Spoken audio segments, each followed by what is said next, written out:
Kapulisan nga moresponde sa pagsunog sa duha ka heavy equipment sa Alegria, Surigao del Norte. Gipabuthan sa mga gituang miyembro sa New People's Army. Usa ang patay. Ani report.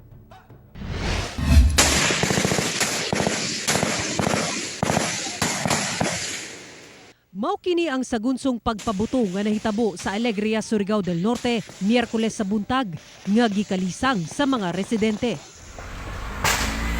Laos na. Pas.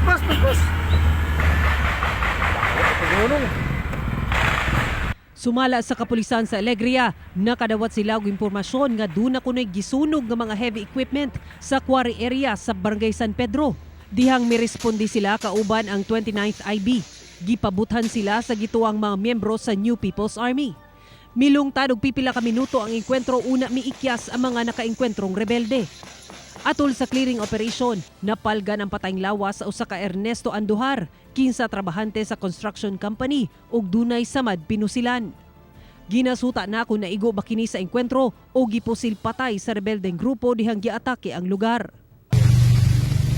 Naabtan sab sa miresponding kapulisan ug kasundaluhan ang payloader ug usa ka dump truck nga nasunog na.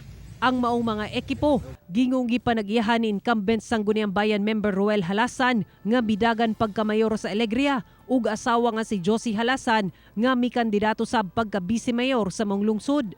Nagkantidad og 5.7 million pesos ang mga nadanyos.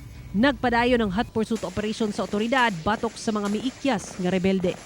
Ako si Sara Hilomen Velasco para sa One Mindanao.